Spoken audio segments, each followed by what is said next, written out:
আল্লাহর সাথে পাল্লা দিয়া কেউ আগাইতে পারে না। নমরুদ দিয়া কত নবজাতকের জবাই করেছে, কোন পুত্র সন্তান যেন জমিনে না আসে, কারণ নমরুদ একটা স্বপ্ন দেখে ভয় পাইছে। এমন স্বপ্ন দেখে সকালে উঠে ডাকছে, উজির নাজির, এই তাড়াতাড়ি আয়। কি ভয় পাইছি ঘুমের ভিতরে? কি ভয় দেখছি? একটা আগুন উঠছে, আগুন আগুন উঠা আমার এই পুরা এলাকা ধ্বংস করে ফেলেছে। গণকারীরা গণনা করে পায়, তুমি আগুন দেখছো না, তোমার জম দেখছো, জম কস কি? কি আগুন মানে একটা পুত্র সন্তান আসবে, আইসা তোমার সব বাহাদুরি নষ্ট করে দিবে, শেষ, তুমি শেষ। আইসে না হতে আছে? হতে নাই, এখনো গর্বে আসে নাই। তাই তাহলে এখন থেকেই পদক্ষেপ কি? স্বামী আর স্ত্রীর গোয়েন্দা লাগায় দাও, কেউ যেন এক জায়গায় না ঘুমায়, সন্তান যেন আর গর্বে যাইতে না পারে। আর নবজাতক যদি পাও হত্যা করে দাও। এইটার ডাইরেক্টর বানাইছে ইব্রাহিম নবীর বাবা আজরকে। আল্লাহ কয়, তুই যারে ডাইরেক্টর বানাইছো, আমি সেখানেই সন্তান পাঠাচ্ছি। আমি ইব্রাহিম রে তো পাঠাবোই, দুনিয়ার কেউ ফিরাতে পারবে? যেই সন্তান দুনিয়াতে আসবে কেউ ফিরাতে পারবে না। ইব্রাহিম নবী আজরের মাধ্যমে গর্ভে চলে আসছেন, আর ইব্রাহিম রে দিয়া আল্লাহ পাক নমরুদের দফা ঠান্ডা করায় দিলেন। বান্দা চাইলে কিছুই হয় না, আমার আল্লাহ চাইলে সব হয়। কাদের কুদরত দারি বার কামাল, আনতা রব্বি আনতা হাসবি যুল জালাল, তুহি কাদের জলিলুল্লাহ জাহাদা, বহর হালে তুহি মেরা নেগাহাদা। হাদিসের কথা বলতেছিলাম, মনে আছে তো? ঘুমের তো আর কোনো পেরেশানি নেই, বাঙালি তো আর রাত্রে ঘুমায় না। আমরা মোনাজাত ধরি বইয়া, আর মোবাইল ওয়ালারা মোনাজাত ধরে হুইয়া। ব্যবসা বন্ধ, ফ্যাক্টরি বন্ধ, নদী পথের সব যানবাহন বন্ধ, সব ট্রাক বন্ধ, গাড়ি বন্ধ, ফ্যাক্টরি সব বন্ধ। একবারও কি খেয়াল করছনি আল্লাহর কোরআনের একটা মাদ্রাসাও বন্ধ হয় না? গরতাওয়াকুল মিকুমি হর সুবহ শাম, মিরাসানা দরসকে তু আজলা মাকাম, জুজবা হকচি জে মখাজ ইনসুজা ফজলে উআ, মস্তে দর জুমলা জাহান। কষ্ট হইতেছে? কষ্ট হয় আমার, তোমরা ঠান্ডায় বইয়ে রইছো। এক রাতের কষ্ট সামান্য, আর আমার তো 12 মাস। 24 ঘন্টায় ঘুমাইছি 2.5 ঘন্টা, ঠিক মতো ডাক্তারি ফর্মুলায় 6 ঘন্টা না ঘুমাইলেও কথা চলার ব্যালেন্স থাকে না। দৌড় আর দৌড়। একটু বইয়ে হুমবা, এখানে তো বাধ্য না যে এখানটাকে সব মুসলমানের নতুন করে পাগড়ি মাথায় দিয়ে বাসায় যাইতে হবে। এত টেনশন কেন? একটু শুনবা, এ কপালটাও নাই। আল্লাহ সবাইকে কবুল করে। ভাইরা আমার, আল্লাহ পাক রব্বুল আলামিন রিজিক দেওয়ার মালিক। ওই মহামারী করোনায় কত আল্লাহর বান্দারা মরার ভয়ে ট্রিপল মাস্ক লাগায়া রয়েছে, ট্রিপল মাস্ক। আমরা হুজুরের আজীবন বয়ান করছি, দোনো হাত ধুইয়া খা, মানে না হুনে না, হুজুর গো কথার ভ্যালু নাই। আল্লাহ কানে ধরে এখন হাত ধোয়াইতেছি, কেমন লাগে? পকেটের মধ্যে মেডিসিন উড়ায় আর হাত ডলে, আমার ওখানে ধুইবেন নি, এখনো ধুই। অনেক অফিসে এখনোই মেডিসিন আছে, হাত ধুই। আর আমরা যে এত বছর কইছি নবীর সুন্নাত, এখন তুমি দৈনিক 50 বার দুইলেও কোনো সওয়াব নাই, কারণ আমরা দুই সুন্নত মনে করে, আর তুমি মরার ডরে করোনা মনে করে 3টা মাস্ক লাগায় বসে রইছো। বাবার করোনা, ছেলেরা কাছে যায় না, মরবে। লাস্টারে লোকেরে টাকা দিয়া বাইরে ফালায় দিছে, জানালা বন্ধ, একবারও নজর করে দেখলো না, লাশটা কুত্তায় খাইলো না, জানাজা হলো দেখলো না। ইতিহাস ভুলে যাস না যুবক বাবা, ভালো করে লেখা রাখিও বাবা, এই জমিনে ইতিহাস লিখে রাখো। ওই করোনার সময় শত শত লাশ আমার দেশের উলামায়ে কেরাম টুপিওয়ালারা কাদের মধ্যে নিয়ে গোসল করাইয়া, কাফন পরাইয়া, জানাজা পড়াইয়া কবরে রাখছেন। একজন হুজুরেও করোনায় মরে না। আর তুমি এখনো মাস্ক পরে ঘুরো, মরবা না। মাস্কে বাঁচাইতে পারে, বরং ডাক্তারি ফর্মুলায় মাস্ক রাখলে তাহলে আমাদের ভেতর থেকে যে অক্সিজেনটা, নিঃশ্বাসটা বের হয় না, দূষিত না, এরপরে কার্বন ডাই অক্সাইড ভেতরে আসে, মাস্কের কারণে দূষিত নিঃশ্বাসটা বের হয়ে আবার ফেরত ভেতরে যায়। এতে তো রোগ আরো বেশি হয় না? ভাইরা আমার, নবীজি বললেন, যারা আমার বিরোধিতা করে তারা আমাকে মানে না। এবার একটু খেয়াল করেন, আমি বলছিলাম এই কথার দ্বারা প্রমাণ হয়ে গেল যারা রাসূলের আদর্শ মতো চলে না তারা দুই দল, একদল আগ্রহী আর একদল বিদ্রোহী, একদল দরদি আর একদল বিরোধী। যেমন কথার কথা পেছ লাগাইয়েন না। আমি একটা বাম দিকের যুবকের জিজ্ঞাসা করলাম, এই যুবক, নবীর আদর্শে নামাজ পড়ো না কেন? খেয়াল করেন, যুবকটা, হুজুর নামাজ পড়ার দরকার, পারি না, চেষ্টা করি, একটু দোয়া করেন, ইনশাআল্লাহ চেষ্টা। জবাব দাও তো যুবক বাবা, কি বুঝলা ওর কথায়? ও কি বিদ্রোহী না আগ্রহী? আচ্ছা, ডান দিক থেকে এদিকে আর একবার একজনের জিজ্ঞেস করলাম, এর যুবক, নবীর আদর্শে নামাজ কেন পড়ো না? আমার কথাটা শেষ হওয়ার আগে বিদ্যুতের মতো আঘাত। না পড়লে অসুবিধা কি? নামাজের মধ্যেই কি ইসলাম? টুপি না পড়লে অসুবিধা কি? টুপির মধ্যেই কি ইসলাম? যুবক বাবা বলো, এই যুবকের কথার দ্বারা কি বুঝলা? আগ্রহী না বিদ্রোহী? বিদ্রোহী। নবীর আদর্শ মানার বেলায় বিদ্রোহীর এক নাম হলো বেঈমান। এখান থেকে অনেক বড় একটা উপদেশ নিও। একজনে দাড়ি রাখে না, তাকে গালি দেওয়া যাবে না। আগে বুঝতে হবে সে কি আগ্রহী না বিদ্রোহী। যে দাড়ি রাখে না গালি দেওয়া যাবে না, আর একজনের দাড়ি পছন্দ করে না, তাকে ছাড় দেওয়া যাবে না। ব্যবধান আছে না? একজনে নামাজ পড়ে না, তাকে গালি দেওয়া, আর একজনে নামাজ পছন্দ করে না, তাকে ছাড় দেওয়া। কারণ যে বিদ্রোহী সে বেঈমান। বিদ্রোহী মানে কি? বেঈমান। অতএব যে নামাজ পড়ে না তারে বলা যাবে না তুমি জাহান্নামী।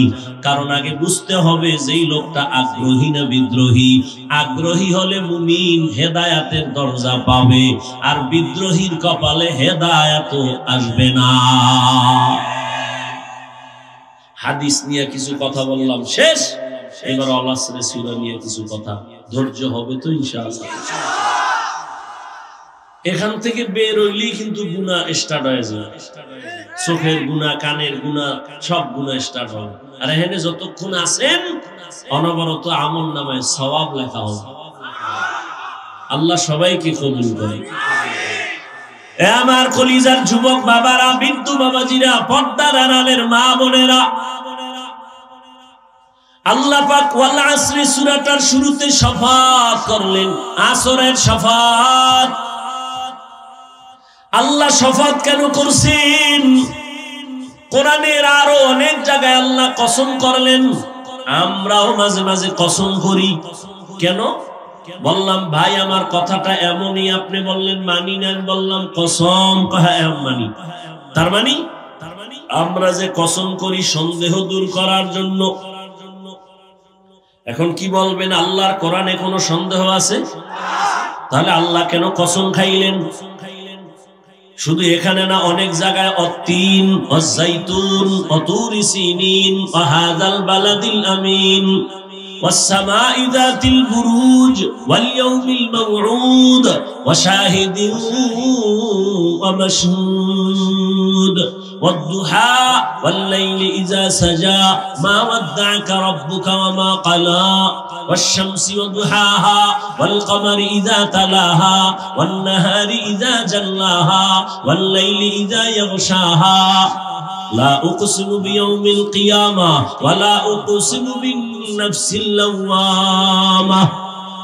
আসমানের কসম, সূর্যের কসম, রাতের কসম, রাতের অন্ধকারের কসম, দিনের কসম, চাঁদের কসম, জৈতুনের কসম, তিনের কসম, তুরে সিনার কসম, তুর পর্বতের কসম, নিরাপদ শহর মক্কা নগরীর কসম। আল্লাহ বারবার বারবার কেন কসম খাইলেন? আল্লাহ কেন কসম খাইলেন? অনেক জবাবের নির্যাস। আল্লাহর কথা সব সত্য, আগেও সত্য, পরেও সত্য, তুমি মানলেও সত্য, না মানলেও কোনো সন্দেহ নাই। থাকলে বের করে দাও। কোরআনে একটা ভুল পারলে এখন যদি বের করে দাও, আমি এখন দাড়ি কেটে ফেলবো, নামাজ বাদ দিয়া প্যান্ট শার্টটাই পরে রাস্তায় নাচ গান করবো। পারবে কেউ?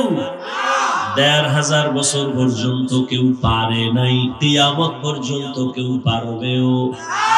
এই কালামে জিন্দা কুরআনে হাকিম মতে উলায়া জালাসতু কাদিম।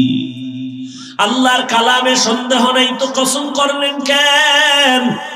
সব কথা গুরুত্বপূর্ণ, তবে কসমের কথাটা আরো গুরুত্ব বুঝাবার জন্য।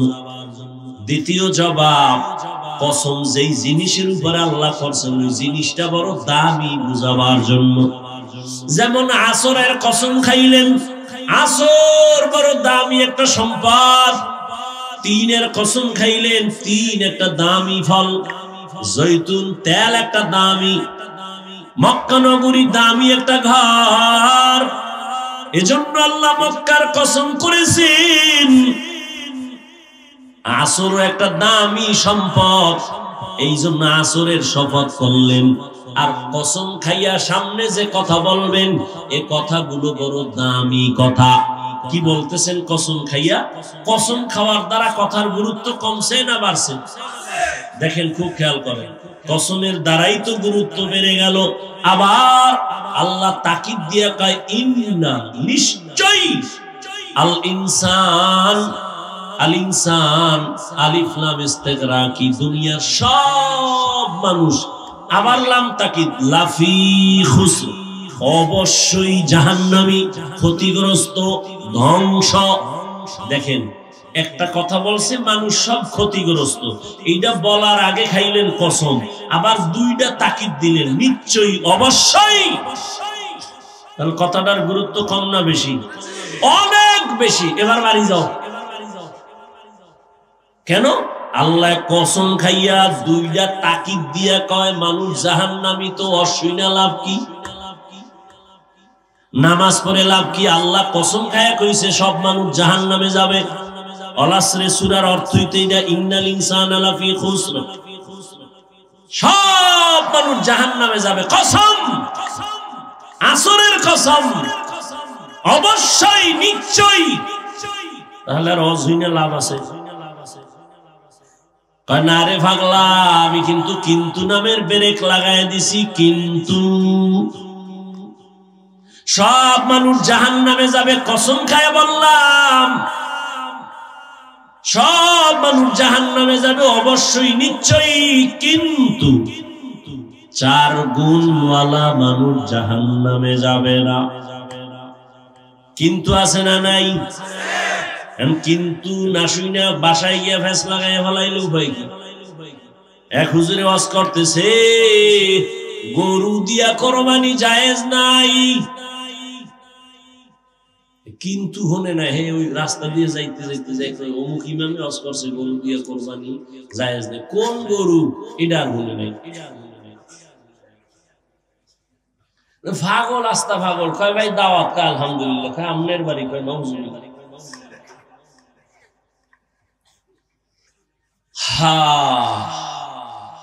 নবী বলেন, দেখছেন নবীর দয়া বেশি, আল্লাহর তো দয়া আছেই, তবে নবী নগদ দয়া একটু দেখাইছে উম্মতের। আল্লাহ একটা সব জাহান্নামী ধমক দিয়া এবার খারা খারা খারা, সব না সব না, 4 গুণ আল্লাহরা বল। ওদিকে আবার নবী মায়ার কথাটা আগে দিয়া কইয়া ফেলাইছে, সব উম্মত জান্নাতি, সব উম্মত জান্নাতি, সব উম্মত জান্নাতি। নবী কইছে সব উম্মত জান্নাতি, তার টেনশন কি? বিড়ি ফেললে আমগো নবী সুপারিশ করে জান্নাতে নিয়ে যাইব, এই আন্দাজে ঠিক কইেন না, সাবধান। নবী কয় সব উম্মত জান্নাতি, কয় ঘুমাইস না, আমিও কিন্তু কিন্তু নামের ব্রেক লাগায় দিছি। সব উম্মতেরা জান্নাতে যাবে, কিন্তু আমাকে যারা মানে না তারা যাবে না। ওই যে এতক্ষণ বুঝাইছি না হাদিসটা, আল্লাহ কয় সব ইনসান জাহান্নামে যাবে, কিন্তু 4 গুণওয়ালারা জাহান্নামে যাবে না। কয় গুণ? এর মধ্যে 1 গুণ হইল সুদ খাওয়া। হ্যাঁ, আল্লাহ কয় 1 নম্বর গুণের নাম ঈমান, 2য় গুণের নাম নেক আমল। কয়টা হইল? খেয়াল করেন, এই যে 2টা গুণ ঈমান আর এই 2 গুণ হলো আল্লাহর হক। কার হক? আল্লাহর সূরায় বুঝা যায় না একটু অল্প কথা। জান্নাত পাইতে হলে তোমার 4টা গুণ লাগবে। প্রথম গুণ ঈমান, 2য় গুণ নেক আমল, এই 2 গুণ হলো আল্লাহর হক। যারা ঈমান আনছেন, আমলও করেন, মাত্র আল্লাহর হক আদায় করলেন। কিন্তু আরো 2টা গুণ আছে না, ওই 2টা গুণ বান্দার হক। সেটা কি? এবার বাকি 2 গুণের প্রথম হলো, যেটা 3 হবে 4 হবে, ঈমান আমলের দাওয়াত, অন্যকে দেওয়া। আমি ঈমান আনছি, আমল করি হবে না, অন্যকে দাওয়াত দেওয়া লাগবে। আমি নামাজ পড়ি, অন্যকেও দাওয়াত দেওয়া লাগবে। আমি জিকির করি, অন্যকেও দাওয়াত দেওয়া লাগবে। এটা হলো 3 নাম্বার। 4 নাম্বার, যারা ঈমান আমলের বিরোধিতা করে তাদের বাধা দাও, দিতে গেলে মুসিবত আসবে, ধৈর্য ধারণ করো। তাহলে ওই যে কথা আছে, সৎ কাজের আদেশ, অসৎ পথে, এই 2 গুণ আল্লাহর সূরায় আপনাকে চ্যালেঞ্জ দিয়ে বুঝাইলো যে শুধু ঈমান আনছেন, আমল করছেন, জান্নাত হবে না। আরো 2 গুণ আপনার আছে, অন্যকে দাওয়াত দাও, সৎ কাজের আদেশ দাও, অসৎ কাজে বাধা দাও। এখন আপনি কি এই বাকি 2 গুণ আদায় করছেননি? যদি না করেন তো জান্নাত রেডি নাই আপনার জন্য। আপনি শুধু আল্লাহর হক আদায় করছেন। এবং এখানে আরেকটা কথা মনে রাখতে হবে, আল্লাহর হক আদায়ে যদি ভুল থাকে, ত্রুটি থাকে, আল্লাহ মাফ করবেন। কিন্তু বান্দার হক আদায়ের বেলায় যদি ত্রুটি থাকে, বান্দা ক্ষমা না দিলে আল্লাহ দিবেন না। তাহলে ওয়াল আসরি সূরার দ্বারা বুঝতে পারলাম, ঈমান আর আমল থাকলেই জান্নাত পাওয়া যাবে না। আরো 2টা হক আছে বান্দার হক। ঈমান আমলের দাওয়াত, অন্যকে দাও। ঈমান আমলের বিরোধিতা যারা করে, বাধা দাও। এখন অন্য কারা, এটা আবার বুঝতে হবে। অন্য কারা? অন্য বলতে 1 নম্বরে আপনার নিজে। অন্য হলো আহাল। অন্য কি? যেমন আল্লাহ বলেন, ইয়া আইয়ুহাল্লাযীনা আমানু কু আনফুসাকুম ওয়া আহলিকুম নারা ওয়াকুদুহান নাস ওয়াল হিজারা আলাইহা মালাইকাতুন গিলাযুন শিদাদুন লা ইয়াসুনাল্লাহা মা আমারাহুম ওয়া ইয়াফআলুনা মা ইউমারুন।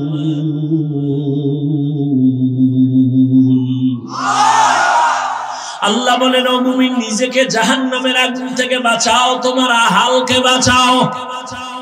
তোমার আহাল কারা? এই মা বাবা, সন্তান আপনার আহাল, ও স্বামী স্ত্রী আপনার আহাল। আপনিও জাহান্নাম থেকে বাঁচেন, আপনার স্ত্রীকেও বাঁচান। আব্বা আম্মাও জাহান্নাম থেকে বাঁচবেন, আপনার সন্তানদেরকেও বাঁচাবেন। আগে নিজে না, আগে আহাল, আগে নিজেও জাহান্নাম থেকে বাঁচবেন, আহালকে বাঁচাবেন। ও শিক্ষক, নিজেও জাহান্নাম থেকে বাঁচবেন, আপনার আহাল হলো ছাত্র, ওদেরকেও জাহান্নাম থেকে বাঁচাবেন। মসজিদের ইমাম খতিব, আপনার আহাল হলো মুসল্লি, আপনিও জাহান্নামের আগুন থেকে বাঁচেন। আবার আহাল বহুল মুসল্লিদেরকেও বাঁচান। সন্তানদের জাহান্নাম থেকে যদি না বাঁচান, কিয়ামতের দিন আপনি যত বড় আমল নিয়ে দাঁড়ান, সন্তানের মামলায় আপনি আটকে যাবেন। কিয়ামতের দিন প্রত্যেক সন্তান মা বাবার বিরুদ্ধে আল্লাহর আদালতে মামলা করবে।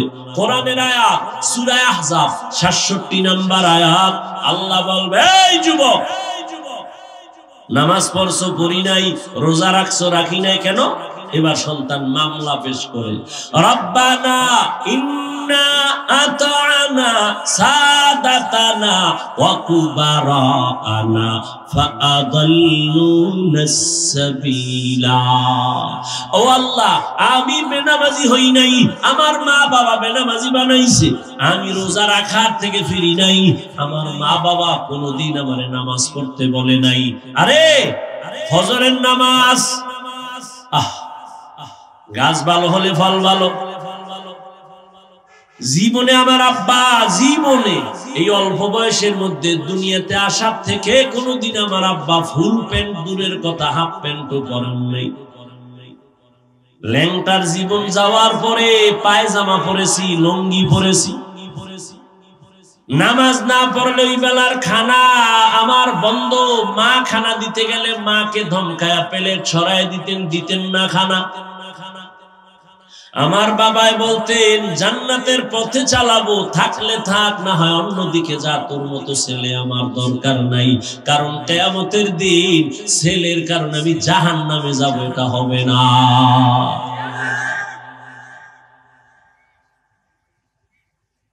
আল্লাহর কাছে সন্তান বলবেন, আল্লাহ কোনদিন আমারে ওয়াজে গেছে, আমারে ডাকে নাই। দোকানে যাইয়া সকাল ৮টায় আমার আম্মুর কাছে টেলিফোন করছে, বাবা এখনো ঘুমায়। খবর নিছে ঘুমায়নি, হ্যাঁ নাস্তা খাইছেনি? আম্মু বলছেন এখনো খায় নাই। আমার আব্বু আম্মুর থেকে নাস্তার খবর নিছে, ফজর পড়ছে কিনা একবারও জিগায় নাই। এবার আল্লাহ কইবে ঠিক আছে মানলাম, তোর কি বিবেক ছিল না? ভালো মন্দ যাচাই কইরা তুই কেন লাইনে চললি না? কত সন্তান মা বাবায় রাজি না, তারপরও নামাজ পড়ছো। মা বাবায় রাজি না, তারপরও তাবলিগে গেছে নাই। মা বাবায় রাজি না, তারপরও চরমোনাই দৌড়ায়। মা বাবায় রাজি না, তারপরও দাঁড়িয়ে রাখছে। অনেক সন্তান আইসা, এই নারায়ণগঞ্জের একটা সন্তান প্রত্যেক মাসের ইস্তেমা দ্বিতীয় শুক্রবার মাদ্রাসায় যায়। একদিন কান্না কইরা কয়, হুজুর আমি যে একটু নামাজ কালাম পড়ি, আমার আব্বু আমারে বকা দেয়, ভালো লাগে না, এত নামাজ পড়ো কেন? আব্বু রাগ কইরা আমার সাথে কথাই বলে না, কি করব? আমি বললাম খবরদার, একটু খারাপ আচরণ করবি না। মাওলার কাছে নামাজ পড়ে দোয়া কর, আল্লাহ আমার বাবারে হেদায়েত দান করো। কিয়ামতের ময়দানে সব মা বাবা আসামির কাঠগড়ায় দাঁড়াবে। সন্তান বলবে, আল্লাহ আমার মা বাবার কারণে আমি গুনাহগার হয়ে গেছি।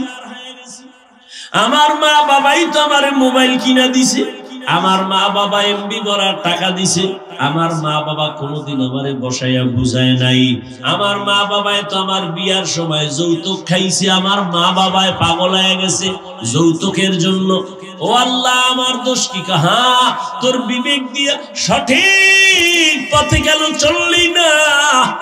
আল্লাহ ভুলে গেছে, এখন কি উপায়? তোর বিবেকের বিচার করবে। ইন্নাস সামআ ওয়াল বাসারা ওয়াল ফুআদ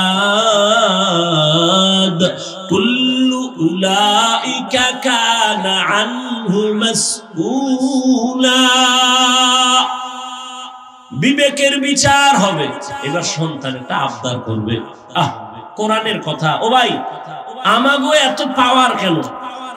আমাকে এত পাওয়ার কেন, এত শক্তি কেন, এত কথার হিট কেন? আমগো সব পাওয়ারের মূল আল্লাহর কোরআন। আমগো এটার এত পাওয়ার পৃথিবীর কেউ এর ভুল বের করতে পারে না। এজন্য আমগো পাওয়ার। আমগো টাকা নাই, অস্ত্র নাই, বাড়ি নাই, গাড়ি নাই, অরপরও দুনিয়ার সব অস্ত্রধারী টাকাওয়ালা সন্ত্রাসীরা টুপিওয়ালা মুসলমানের ভয় পায় কেন? মুসলমানের সাহসিকতা, সততা একটা বড় অস্ত্র। এবার সন্তান বলবে, আল্লাহ আমার একটা আবদার আছে। কি কর?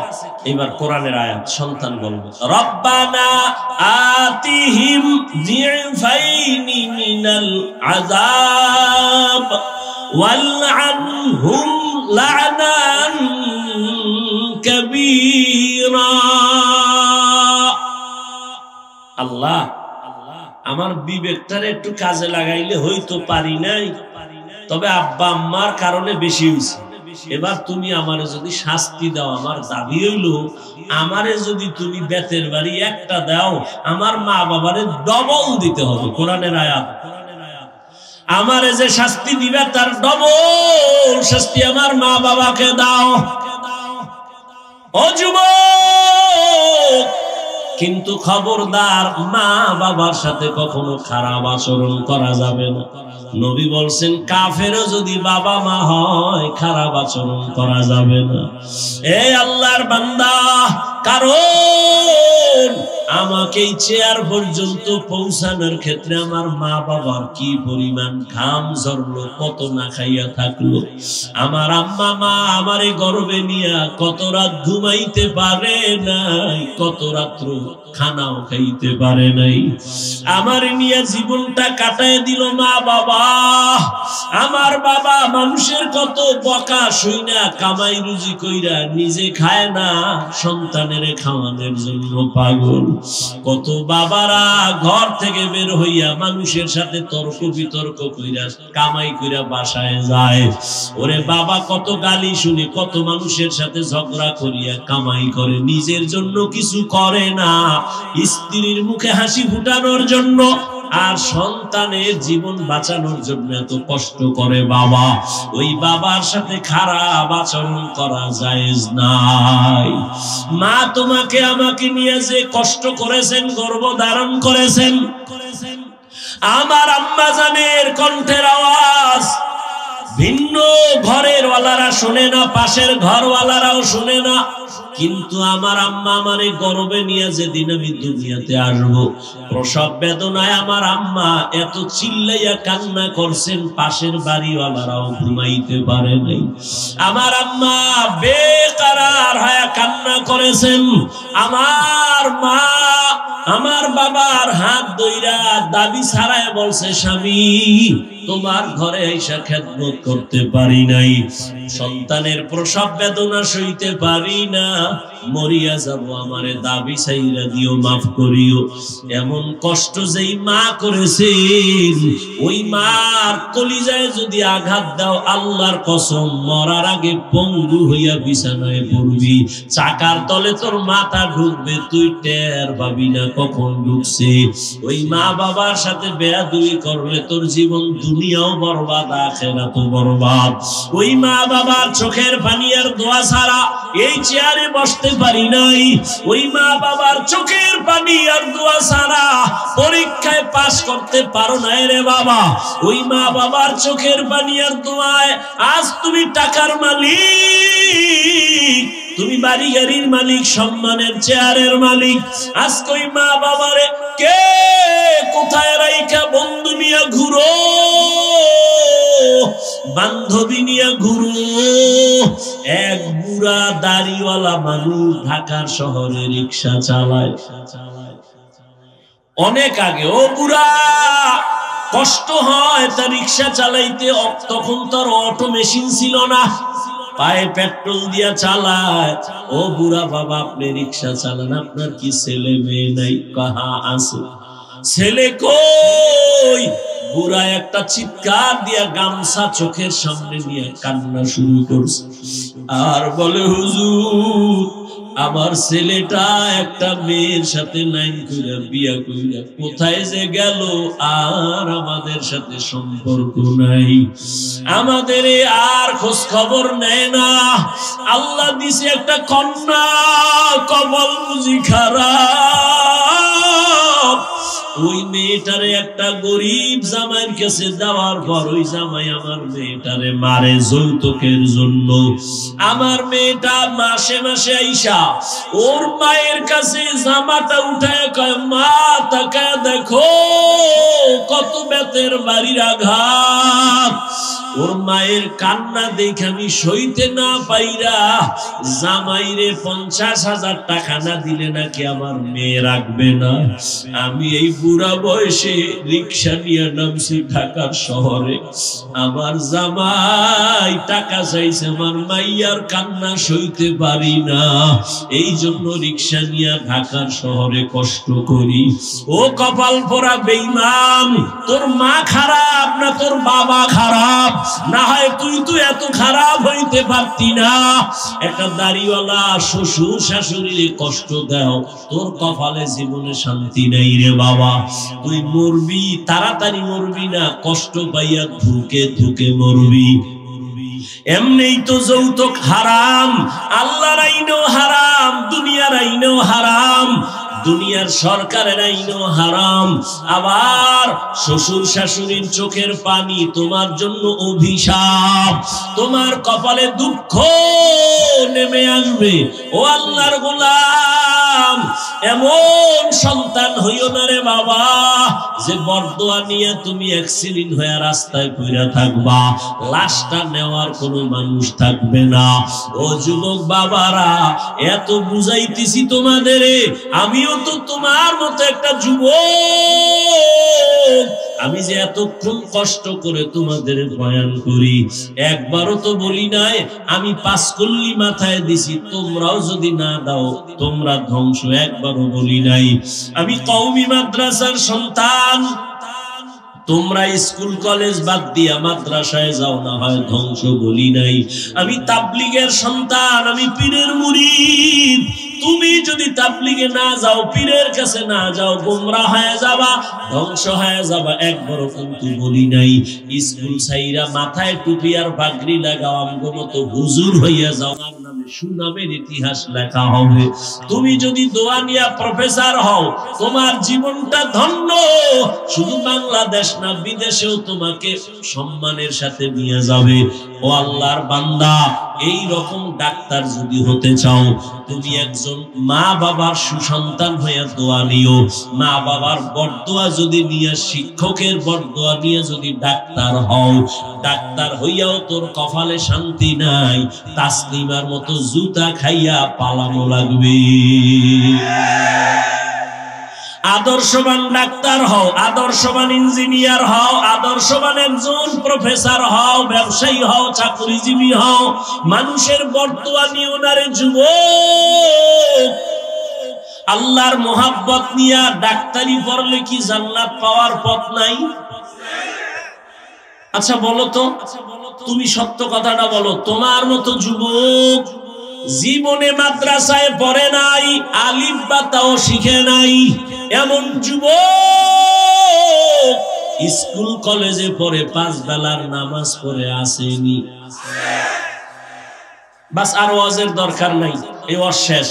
এবার তুমি বাসায় যাইয়া দরওয়াজা জানালা বন্ধ কইরা পায়ের জুতোটা খুললা কপালে বাড়ি মারবা, কেউ যেন না দেখে, আর কপালের বুঝাবি, এই পোড়া কপালিলা, তোর কপাল এত খারাপ কেন? কার অভিশাপ লাগাইছো? তোর মতো যুবক স্কুলে পড়ে নামাজ পড়ে, কলেজে পড়ে নামাজ পড়ে, তুই পারো না কেন কপাল পড়া?